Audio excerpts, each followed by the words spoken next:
Dios les bendiga, soy Joel García, siervo de Jesucristo. En esta oportunidad que el Señor nos brinda, nos hemos propuesto desarrollar una apologética del libro de Daniel en 4 áreas donde la crítica racionalista lanza ataques enconados contra este maravilloso libro. Entiéndase, en el contexto histórico, lingüístico, teológico y exegético. Entonces vamos a presentar una serie de evidencias que respaldan la autenticidad del libro de Daniel. En este estudio vamos a desarrollar una apologética acerca del libro de Daniel.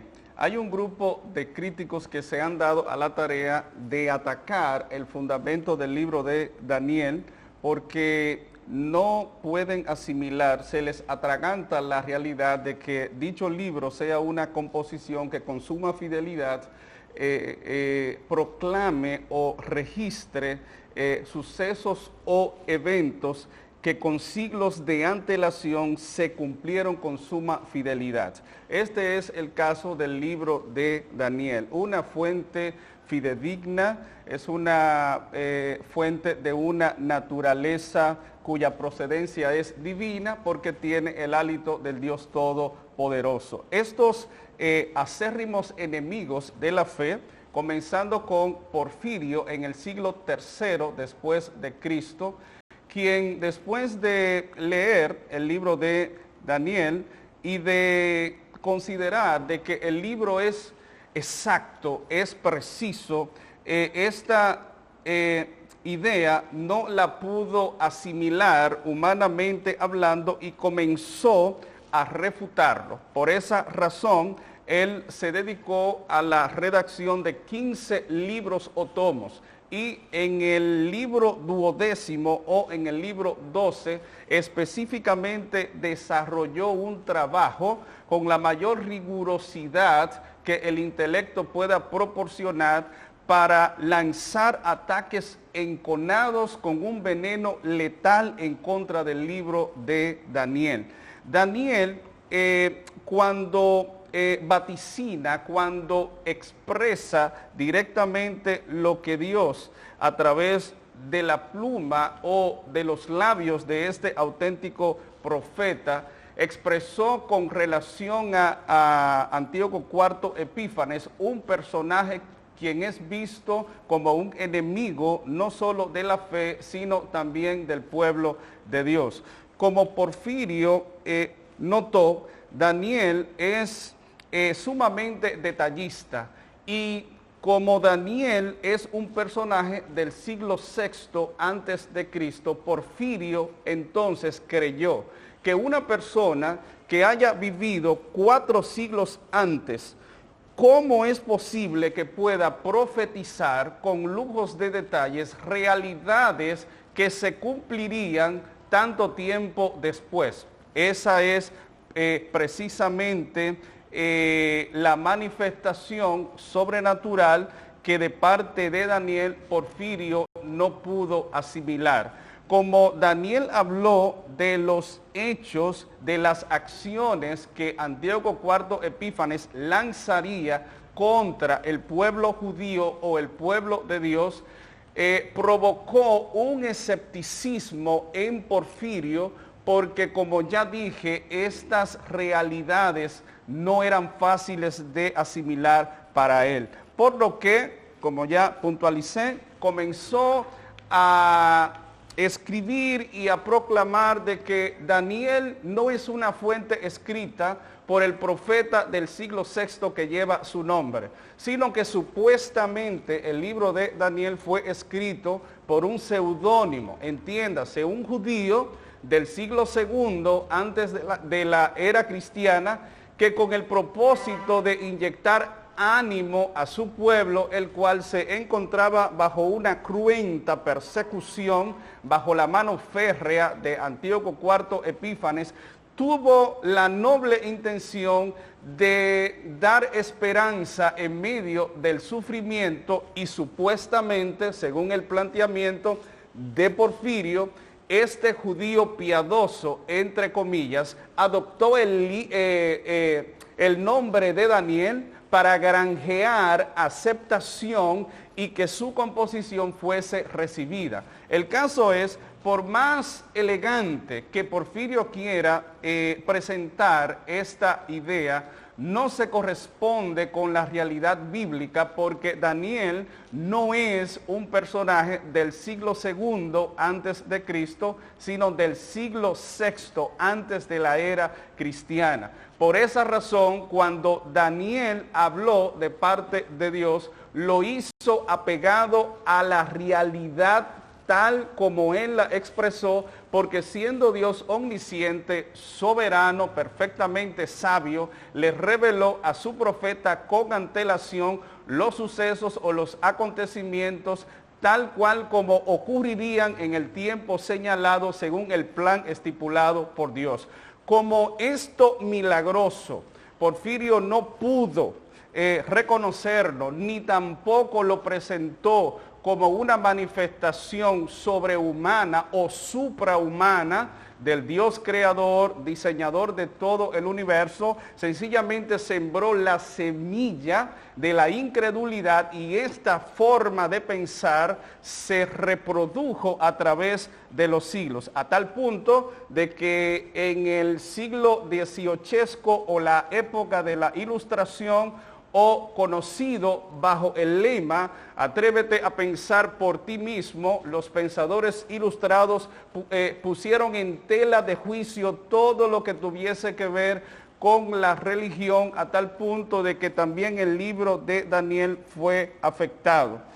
Esto trajo una secuela de ideas que tenían la intención de minar el fundamento que respaldaba o sostenía el carácter profético de este libro. Y claro, es necesario enfatizar de que Daniel, aparte de ser un libro profético, también es un libro escatológico, a lo que se le suma su enfoque histórico. Por lo tanto, vemos en Daniel historia, profecía y escatología. Esta manera de concebir o de acercarse al libro de Daniel continuó hasta el siglo XIX y mantuvo una línea de influencia en los siglos subsiguientes, o sea, siglos XX y hasta la actualidad. Estos críticos todavía están con vida y hay círculos de académicos, intelectuales que se han propuesto, como ya dije, desacreditar o de restarle importancia al libro de Daniel. Estos estudiosos en 4 áreas del saber humano se han propuesto ir paulatinamente, desmembrar hasta hacer añicos al libro de Daniel, en la parte histórica, en el contexto lingüístico, en el contexto teológico, así como en el exegético. Por ejemplo, ellos dicen que como el libro de Daniel no aparece entre los libros proféticos en el canon o la estructura hebrea, es porque, y aquí entra lo especulativo, ellos dicen de que el canon hebreo atravesó por distintos procesos de formación. La primera parte ocurrió entre los años 445 al 400 antes de Cristo, donde ellos suponen que la ley fue canonizada. La segunda parte, desde los años 300 al 200 antes de Cristo, donde el cuerpo profético recibió formalmente el reconocimiento oficial como el grupo de oráculos divinos para ser vistos como lo que son los Nevi'im o los profetas. La última fase tiene que ver con los escritos o los libros de sabiduría denominados en hebreo como los Ketubim. Ellos entonces dicen, si en el modelo canónico el libro de Daniel no aparece específicamente en el paradigma de los hebreos, como en el canon hebreo Daniel no aparece entre los libros proféticos, ellos entonces elucubran de que esto se debe a que el libro de Daniel no había sido escrito en el año 300, ni mucho menos en el año 200 antes de Cristo, por lo que deducen ellos, dándole extensión a su teoría de que como el libro de Daniel no había sido escrito en las fechas ya mencionadas, desde el 300 al 200, donde el canon del grupo de profetas se cerró. Acuérdese, estamos hablando de la teoría de la alta crítica. Ellos concluyen de que como Daniel aparece en el canon hebreo entre los libros de sabiduría, esto se debe entonces que cuando el canon se cerró en el año 200 antes de Cristo, es una indicación de que dicho libro no se había compuesto. Por lo que ellos entonces alegan de que como el libro es ubicado entre las composiciones poéticas o los libros de sabiduría, es una evidencia de que el libro se escribió en el periodo intertestamentario, específicamente entre los años 167 al 164 antes de Cristo. Hay quienes dan una fecha específica como es el año 165, pero esta es la propuesta que la crítica racionalista hace con relación al libro de Daniel. Aparentemente la crítica racionalista pasa por alto dos puntos. En primer lugar, en los escritos de sabiduría, lo que en hebreo son los Ketubim, hay composiciones de gran antigüedad. Tenemos el caso de Job. Job, según los estudiosos, es el libro más antiguo o más remoto de la Biblia. Es más, es anterior al libro del Génesis en cuanto a la ubicación que se desarrolla en dicha obra. Hay quienes ubican al libro de Job en la era de los patriarcas, entiéndase, en el año 2000 al año 1600 o 1800 antes de Cristo. ¿Y dónde está el libro de Job? Entre los libros de sabiduría, o sea, en la composición o la clasificación de los Ketubim. Otro punto, los salmos. Los salmos son composiciones antiquísimas que van desde el siglo XV antes de Cristo con la composición de Moisés, con el Salmo 90, hasta el siglo V antes de Cristo. Por lo tanto, los salmos abarcan aproximadamente 1000 años de historia en el devenir a través de las edades, y donde encontramos una obra tan maravillosa, un cuerpo literario tan trascendente como es el libro de los Salmos, en la composición o la clasificación de los Ketubim o los libros de literatura o de sabiduría. Así que es otra prueba de que no necesariamente un libro es puesto en la clasificación o grupo de los libros de literatura atendiendo a su reciente composición. Lo mismo pudiéramos decir incluso de las obras de Salomón. Tenemos el caso de Eclesiastés, Cantar de los Cantares, Proverbios. Consiguiente, cuando comparamos el siglo X con el siglo II antes de Cristo, hay una diferencia de 8 siglos. Es otra prueba contundente de que un libro, por ubicarse entre los libros de sabiduría, no quiere decir que sea una composición reciente, como ya lo hemos recalcado. Por consiguiente, es digno de notar de que la crítica racionalista aparentemente pasa por alto intencionalmente esta parte de que entre los libros de sabiduría hay libros de gran antigüedad, como ya lo hemos demostrado. Otro aspecto, y este es el segundo, que aparentemente la crítica o los académicos que atacan al libro de Daniel pretenden obviar.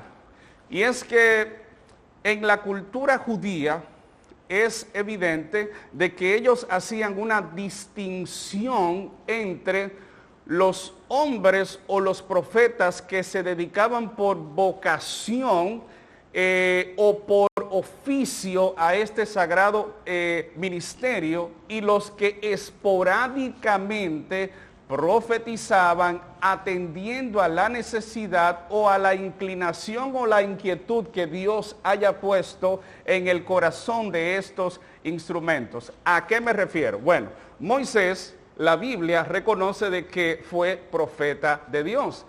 Pero Moisés no se destaca en la Biblia necesariamente con el énfasis tan solamente de ser visto como un profeta. Moisés profetizó. La Biblia da evidencia de que fue un profeta. Pero ¿dónde está ubicada la producción literaria del caudillo o de Moisés como profeta de Dios? En los libros de la ley.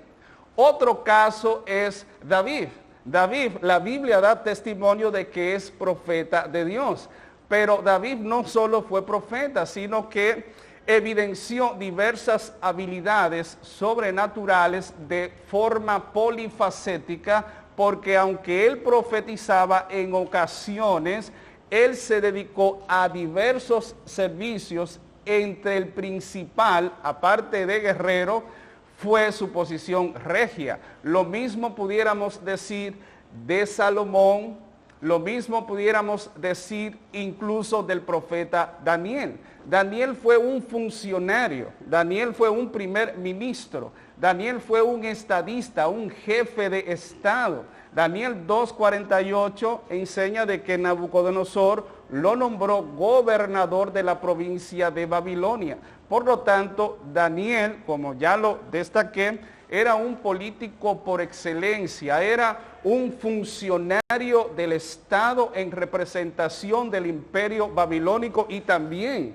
se extendió hacia lo que es la dinámica o el desempeño político en otro imperio, en otra cultura, como es el caso de la alianza bipartita o el imperio bifronte de los medo-persas.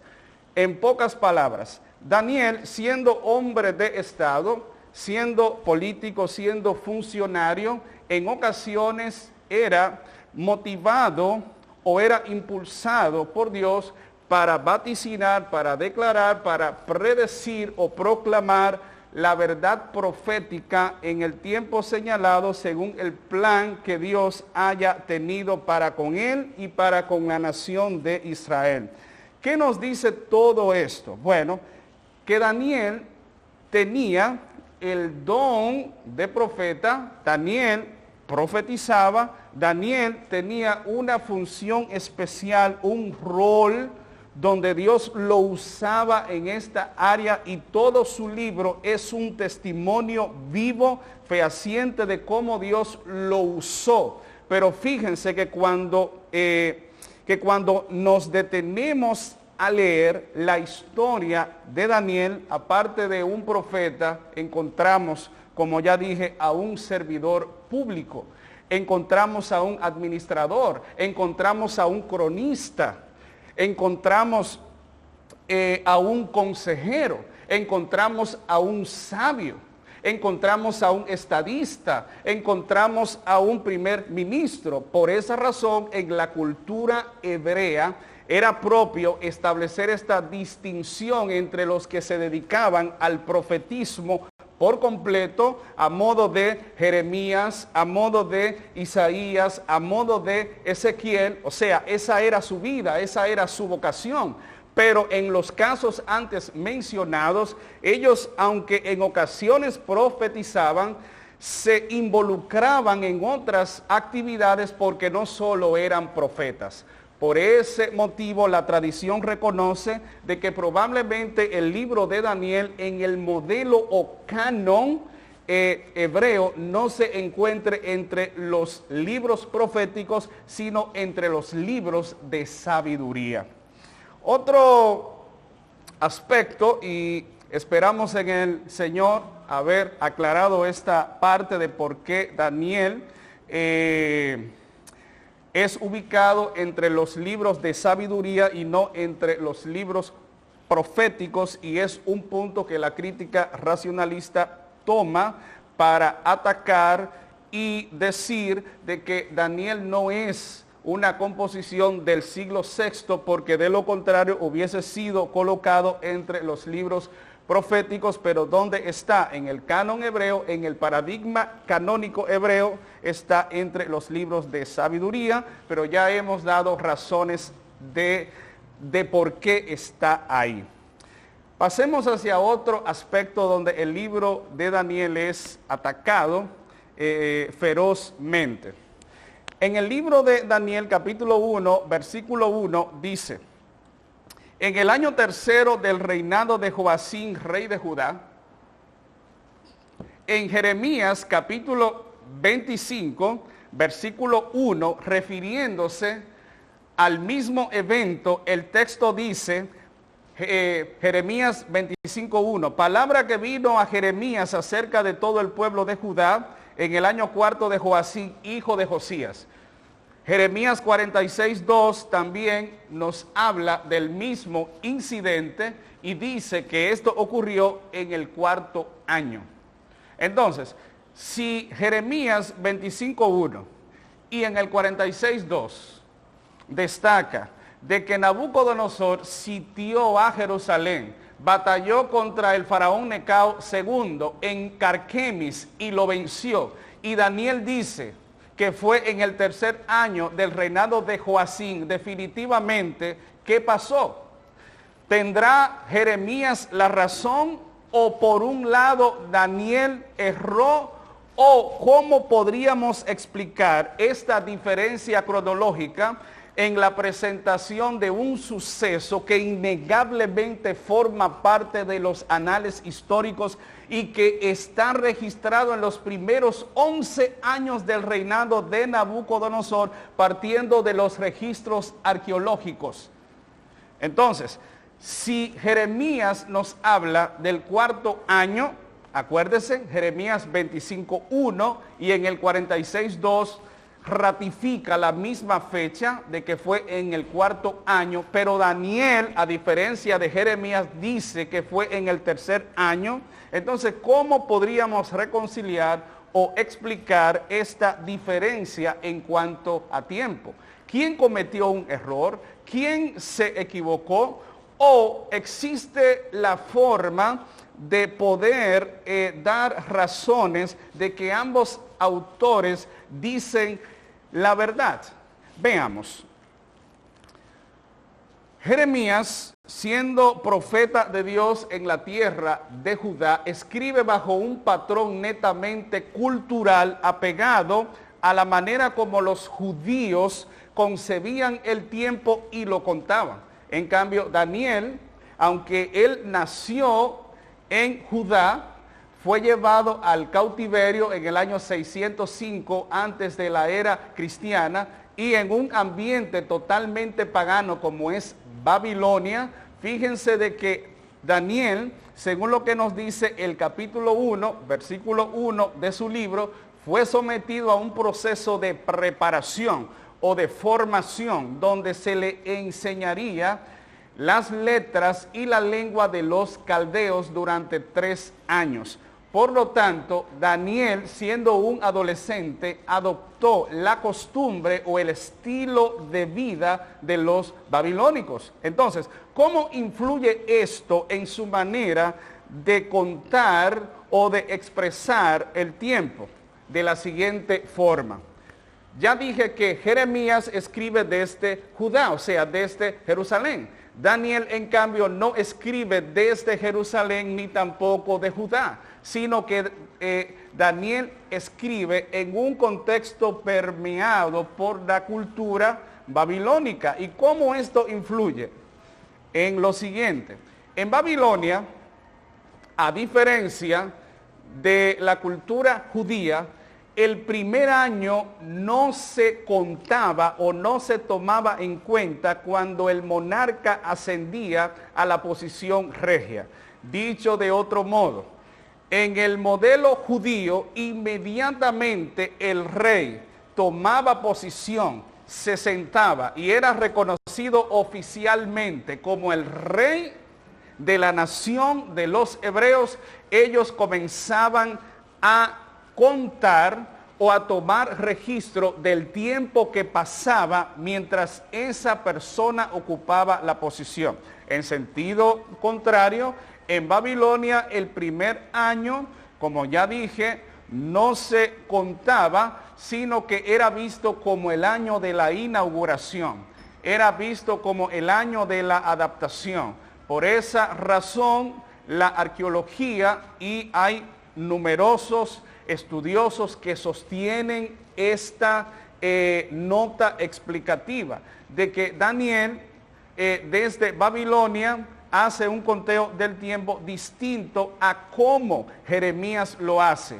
Por lo tanto, lo que para Jeremías es el cuarto año es exactamente la misma cantidad de tiempo con relación a Daniel, porque en Babilonia el primer año no se contaba, sino que después de ese primer año era donde iniciaba el conteo cronológico o el conteo con respecto al tiempo. Y lo vamos a demostrar.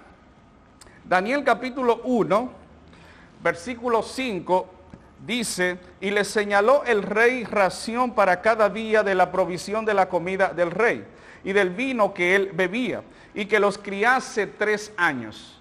¿Por cuánto tiempo Daniel y sus compañeros serían criados, formados, alimentados en la corte de Babilonia? El pasaje dice durante 3 años, Daniel 1:5. En el versículo 18, el texto expresa: pasados pues los días, al fin de los cuales había dicho el rey que los trajesen. ¿Qué tiempo, cuántos días habían pasado? Según el versículo 5, 3 años. Por consiguiente, según Daniel 1:5, 1:18 y 19, los jóvenes hebreos comparecieron delante de Nabucodonosor cuando concluyeron los 3 años. O sea, ¿cuánto tiempo había pasado? 3 años. Pero cuando leemos Daniel capítulo 2, versículo 1, nos encontramos con una sorpresa. El texto expresa: en el segundo año del reinado de Nabucodonosor, tuvo Nabucodonosor sueños. Y uno entonces inmediatamente pudiera cuestionar, pero Daniel 1 y Daniel 2 están conectados cronológicamente. En Daniel 1, versículos 5, 18 y 19, nosotros ya vimos cómo el mismo texto da evidencia de que pasados 3 años los jóvenes hebreos se presentaron delante de Nabucodonosor. Pero en el capítulo 2, versículo 1, ¿con qué nos encontramos? Con lo siguiente. El texto dice: en el segundo año del reinado de Nabucodonosor, pero ya sabemos que no pasaron 2 años, sino 3 años. Entonces, ¿por qué Daniel 2:1 nos habla del segundo año, cuando en realidad habían transcurrido 3 años? Ahí entra lo que ya dije. Hay una explicación cultural que la arqueología aclara con suma lucidez. En Babilonia, y esto es respaldado por Evis L. Carballosa en su comentario al libro de Daniel, así como por Edward J. Young, en la introducción al libro o al Antiguo Testamento, donde ellos aclaran sobre la base de investigaciones y de hallazgos arqueológicos de que en la cosmovisión o la concepción de los babilónicos desde una óptica política y cronológica, cuando el monarca ascendía al trono, el primer año era visto, como ya lo nombré, el año de la inauguración. Por esa razón, como ya dije, lo que para Daniel era el tercer año del reinado de Joacín, cuando en el capítulo 1, versículo 1, se está refiriendo a cómo Nabucodonosor incursionó en la tierra de Judá, doblegando a Joacín y dejándolo como un rey títere, bajo la sombra o el dominio de Nabucodonosor. Daniel dice que esto ocurrió en el tercer año de este rey, pero ya vimos que Jeremías dice que fue en el cuarto. Entonces no hay ninguna contradicción, sino que es una cuestión de naturaleza cultural. Jeremías, como no escribe bajo la óptica o la percepción de los babilonios, sino de los judíos, en la cultura judía inmediatamente un rey asumía la posición, el tiempo era tomado en cuenta inmediatamente. En cambio, en Babilonia, cuando un rey asumía, el primer año, que fue lo que dije, no se contaba porque era visto como el año de la inauguración o el año de la ascensión, donde probablemente el rey era sometido a un protocolo, a una serie de procedimientos para que se aclimatara con la nueva atmósfera política a la que había sido nombrado como el jefe supremo. Entonces, Daniel, reiteramos, 1:1, no contradice ni tampoco hay ningún error con lo que Jeremías 25:1 y Jeremías 46:2 nos presentan acerca del cuarto año por un lado y del tercer año por el otro del rey Joacín. Es más, uno pudiera seguir incursionando en esta parte. Vamos a suponer que la crítica racionalista tenga razón en que el libro de Daniel se escribió no en el siglo VI antes de Cristo, sino en el siglo II antes de la era cristiana. Vamos, como ya dije, a suponer de que esto fue así. Bueno, si el compositor del libro de Daniel, como ellos arguyen, fue un farsante, fue alguien que adoptó el nombre de Daniel con el propósito de ganar influencia, aceptación, el nombre de uno de los paladines de la fe del pueblo hebreo, aquel con un ejemplo intachable, una conducta, una moral excelente.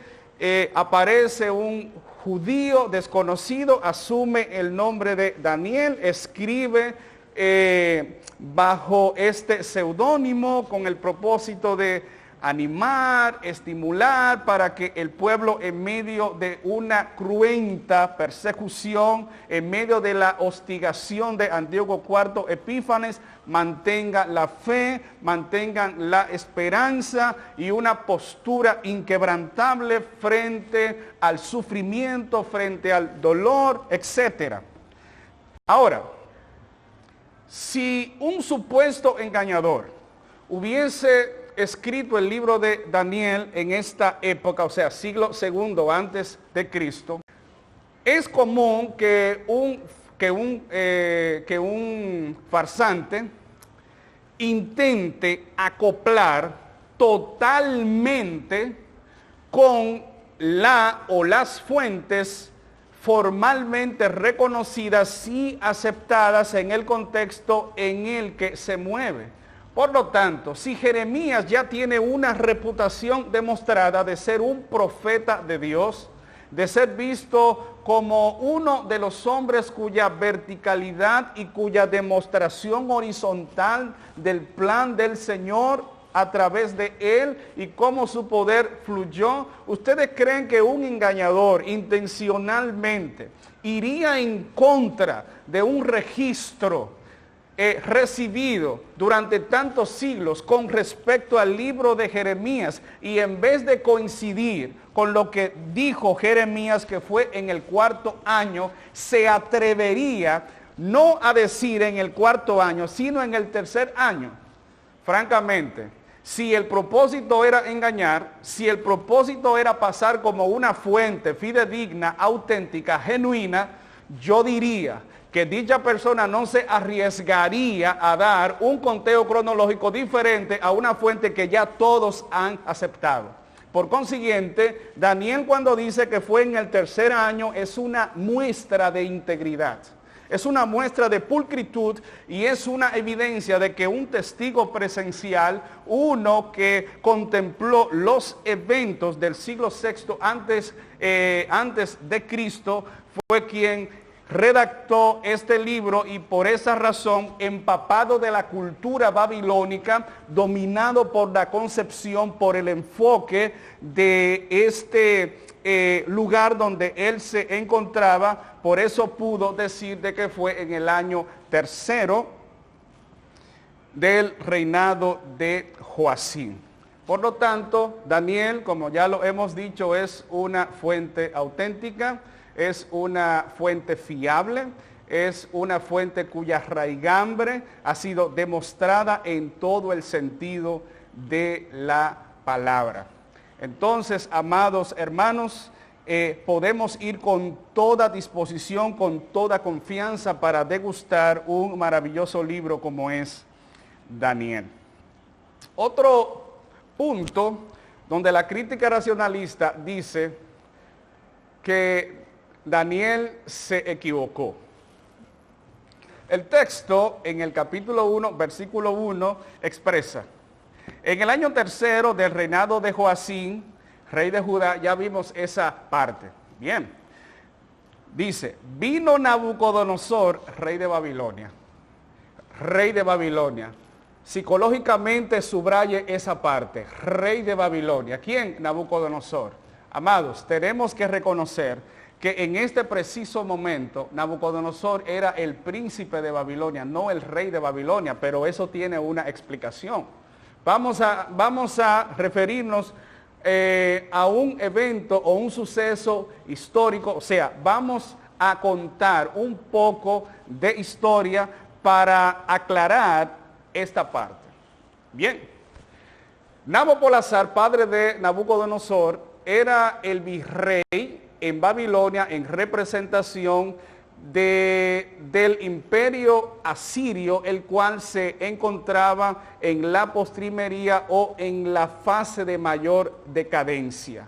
Cuando Asurbanipal, bueno, hay dos explicaciones. Hay quienes dicen que a la muerte de Asurbanipal, el próximo gobernante, Asur-etil-ili, mientras se encontraba en proceso de adoptar la nueva posición de mando del imperio asirio, Nabopolassar, padre de Nabucodonosor, aprovechó esta etapa de transición y despertó o programó una rebelión o sublevación, y entonces le arrebató a la debilitada Asiria el territorio de Babilonia, y él se autoproclamó rey de dicha tierra. Con el tiempo, Nabopolassar se alió con los medos y con los escitas, y esto fortaleció políticamente su liderazgo, a tal punto de que mientras Asiria iba descendiendo, Babilonia paulatinamente iba ascendiendo. A tal punto que en pocos años Nabopolassar, desde el año 626 o 625, según la fuente que usted consulte, le dirá de que a partir de esta fecha hasta el año 605 desarrolló un largo liderazgo político en Babilonia y las tierras aledañas.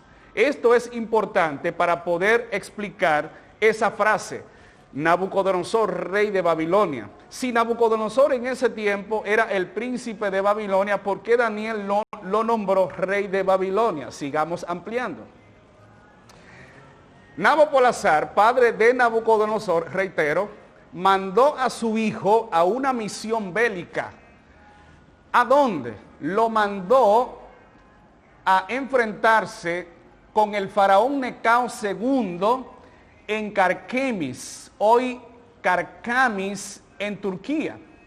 Ocurre que Nabucodonosor se enfrascó en un enfrentamiento militar contra el faraón Necao II. En Karkemis lo venció. Karkemis está al norte del río Éufrates. Cuando los egipcios perdieron, la guarnición o la representación de dichos egipcios en el territorio oriental, cuando ellos fueron doblegados, Nabucodonosor entonces persiguió al residuo o lo que quedaba de esos ejércitos vencidos. Hay fuentes históricas que dicen que mientras Nabucodonosor perseguía a Faraón Necao II y a su ejército derrotado, le llegó la noticia de que su padre Nabopolassar había muerto. Lógicamente, si hay un rey, o sea, Nabopolassar, Nabucodonosor todavía no es el rey, sino que es el príncipe. Bien, entonces, según algunas fuentes de naturaleza histórica, dicen que mientras él perseguía a los ejércitos vencidos de Faraón Necao II, le llegó la noticia al príncipe Nabucodonosor de que su padre había muerto, por lo que deja de perseguir e inmediatamente prepara un séquito y decidió atravesar el desierto en línea recta para llegar desde la persecución, o sea, en Karkemis, hasta Babilonia y ser coronado como el nuevo rey de dicha potencia. Hay otros que dicen que mientras él sitiaba a Jerusalén, porque cuando venció al faraón Necao, Siria y Palestina fácilmente fueron doblegadas o conquistadas cuando Nabucodonosor avanzaba en el ensanchamiento como representante de Babilonia. Amados, ¿cómo se resume todo esto? Si Nabucodonosor, retomo el punto, si Nabucodonosor era el príncipe de Babilonia, ¿por qué Daniel lo nombró rey de Babilonia? Sencillo, escuche. Cuando un biógrafo, vamos a ilustrarlo de esta forma, cuando un biógrafo, para que nos podamos entender y podamos visualizar cuál es la perspectiva del historiador, del profeta, del cronista Daniel. Cuando un biógrafo, ustedes saben que un biógrafo es aquel que se dedica con especialidad a narrar la vida o un conjunto de vidas, porque ese es su legado, de personajes celebérrimos o personajes conocidos o que tengan algún interés en un área determinada. Bueno, cuando un biógrafo decide contar la vida de un personaje, naturalmente es una biografía, o sea, conoce todos los detalles de esa persona. Por lo tanto, como dice el doctor Edward J. Young en su libro Introducción al Antiguo Testamento, Daniel lo que usó fue una frase proléptica. ¿Y cómo se define este término que probablemente usted lo escuche ahora? Proléptica. Es una expresión o un concepto que tiene que ver con un conocimiento anticipado. ¿Y cómo aterriza esa semántica, conocimiento anticipado en esta frase, Nabucodonosor, rey de Babilonia, para poder entenderlo? Bueno, Daniel escribió su libro, no necesariamente en el año 605 cuando ocurrió esto. Daniel redactó su libro en el año 535, 536 antes de Cristo, según lo que la tradición judía y cristiana avalan. Por consiguiente, cuando Daniel escribió su libro, lo hizo después que el imperio babilónico había sido desplazado y durante el apogeo del imperio medo-persa. Por consiguiente, a modo de un biógrafo, Daniel ya conocía los detalles de antemano de quién era Nabucodonosor y los eventos que tenían que ver directamente con su vida. Por eso retomo a Edward J. Young. Él dice, es algo similar a como un narrador nos habla de la niñez de un presidente. Y él pone el ejemplo de Thomas Jefferson, como en la niñez del presidente Thomas Jefferson. Bueno, vamos a extrapolar esa declaración a un contexto dominicano. En la niñez del presidente de su preferencia, usted sabe que un niño no es presidente, pero quien cuenta la historia parte de un conocimiento anticipado de que en la niñez del presidente fulano pasó tal o cual cosa. Por lo tanto, cuando Daniel dice o habla de Nabucodonosor, rey de Babilonia, aunque en ese momento fuese príncipe, él ya tiene un conocimiento anticipado, porque Daniel escribió, reitero, en el año 535. Por lo tanto, ya sabía de antemano que Nabucodonosor fue el rey de Babilonia y por eso con antelación lo nombró.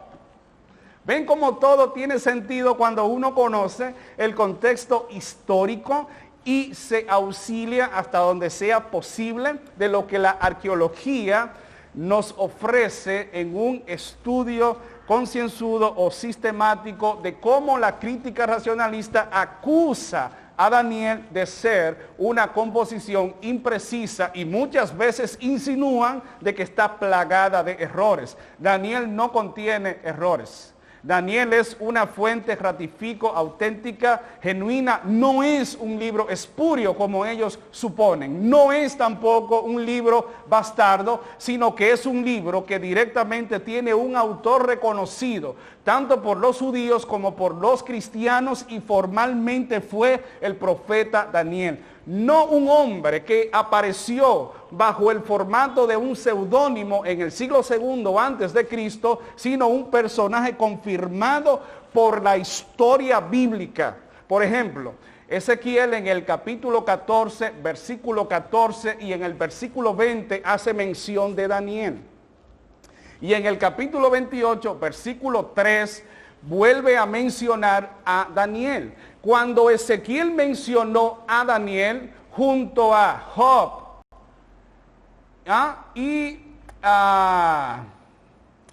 Noé, fíjense de que la reputación de Daniel había trascendido a tal punto de que, siendo un ejemplo de piedad, de santidad, y siendo un modelo en medio de una sociedad que cada día iba de picada en su desenfreno y desenfoque de los principios de Dios, Daniel brillaba como un hombre que temía y vivía para la gloria de Dios. Por esa razón, Ezequiel en el cautiverio, porque fue llevado al cautiverio en la segunda deportación, y eso usted lo puede ver en los libros de los reyes, así como en las crónicas, de cómo hubo una primera deportación, una segunda deportación y una tercera deportación, y ya por razón de tiempo no vamos a hablar de las deportaciones.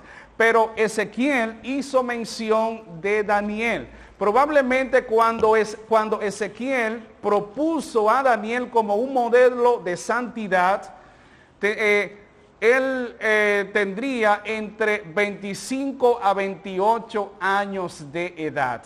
¿Qué nos dice todo esto? Que somos conocidos por nuestras acciones. Por ende, si la Biblia da testimonio de la realidad de Daniel, y Ezequiel no es un personaje del siglo II antes de Cristo, esto sería inconcebible. ¿Ven? Sino que Ezequiel es un personaje del siglo VI antes de Cristo. Cuando él comenzó su ministerio en el año 592 antes de Cristo, pertenece al siglo VI.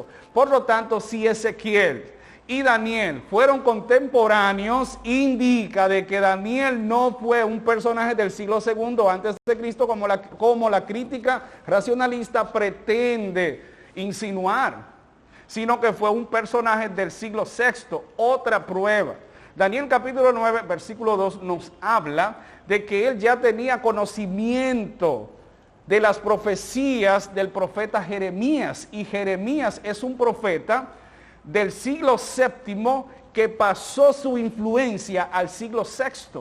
Por lo tanto, Jeremías, Ezequiel y Daniel fueron contemporáneos. Jeremías comenzó primero. Daniel siguió después y culminó en ese trance o lapso con Ezequiel. Otra nota interesantísima, porque hay mucho que decir. Amados, la crítica dice que supuestamente el Daniel mencionado en Ezequiel 14:14 y 14:20, así como en el 28:3, es un supuesto, oiga bien, no es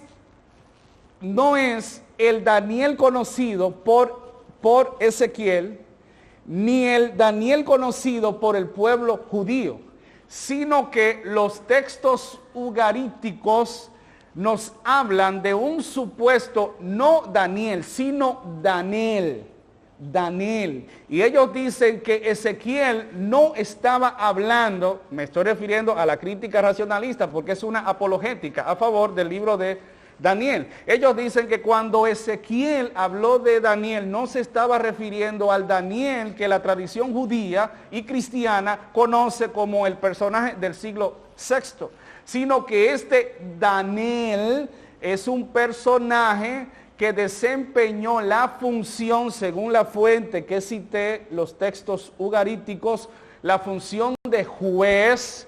Y tengo para decir de que la arqueología ha mostrado de manera abierta de que Daniel fue un idólatra. Por lo tanto, esta es una prueba que desmorona, destruye el punto de vista de la crítica. Ezequiel nunca tomaría a un idólatra como un modelo para presentárselo a la sociedad judía. Al contrario, está descalificado, no reúne los requisitos. Por ende, Ezequiel no hizo mención de tal juez, defensor de las viudas, de los huérfanos, como dicen estos textos, pero que era un idólatra. Nunca lo presentaría como un modelo, como un paradigma social a seguir, porque no se corresponde con la santidad de la fe de los judíos. Por ende, el Daniel que Ezequiel menciona es el Daniel del siglo VI antes de Cristo.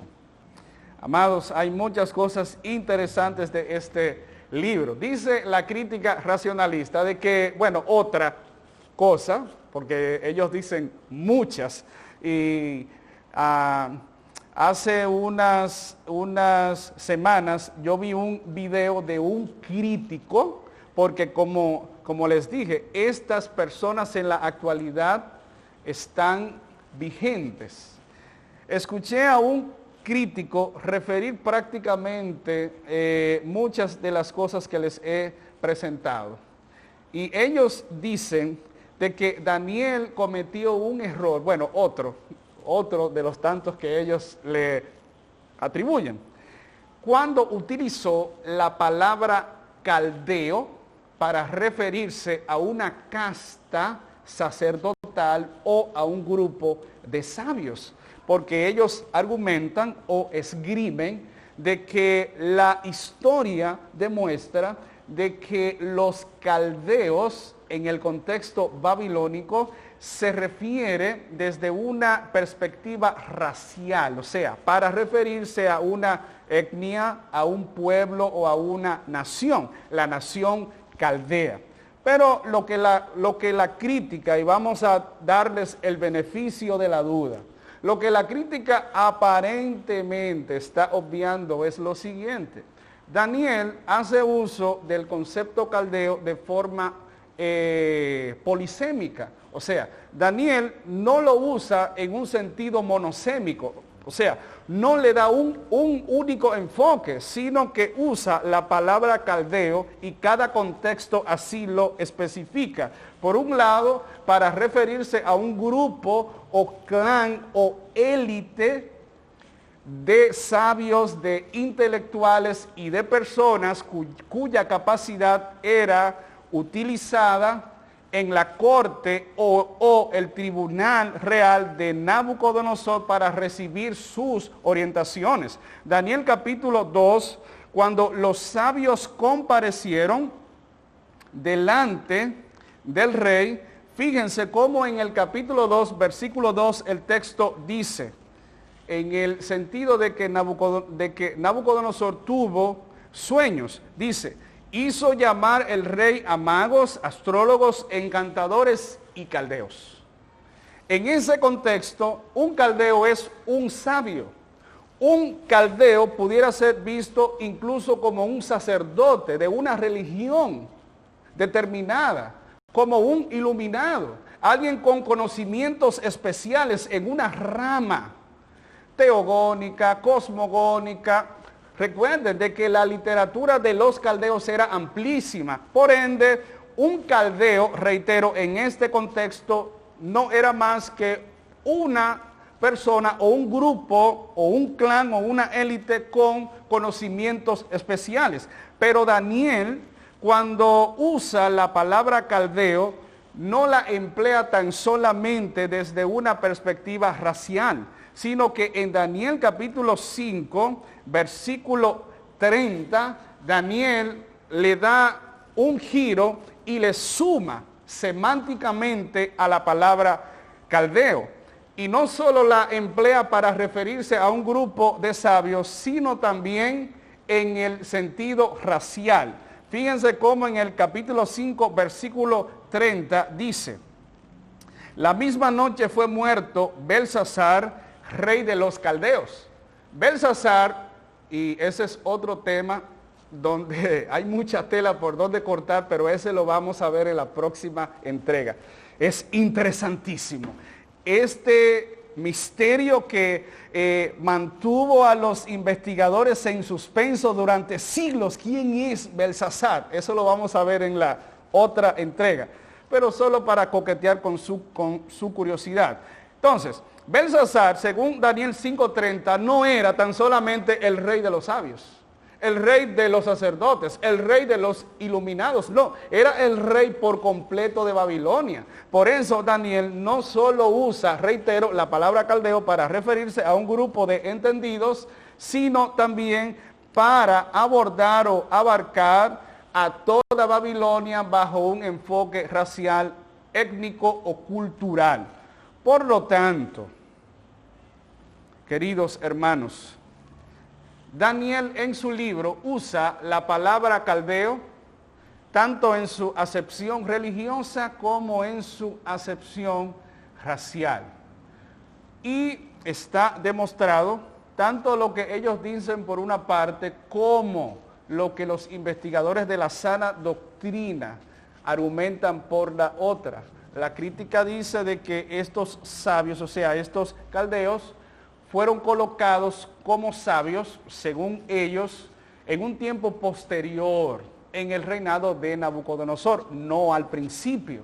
Pero es que la evidencia arroja de que los caldeos como sabios fueron puestos ya con evidencias en el siglo V antes de Cristo. Por ende, no se descarta la posibilidad de que en el principio mismo del reinado de Nabucodonosor, los caldeos fuesen vistos y reconocidos como instrumentos en ese contexto, muy útil, como instrumentos muy útiles para servir a la causa del reino.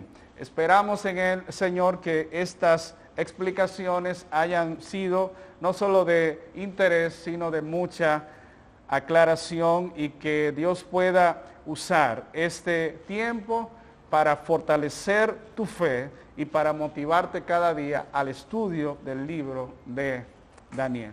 Dios les bendiga y damos gracias a nuestro Dios por este privilegio que nos ha concedido. Padre, gracias por tu palabra. Gracias, Dios, porque eres bueno, para siempre es tu misericordia. Síguenos ayudando. En el nombre de Jesús te lo pedimos, Padre. Amén.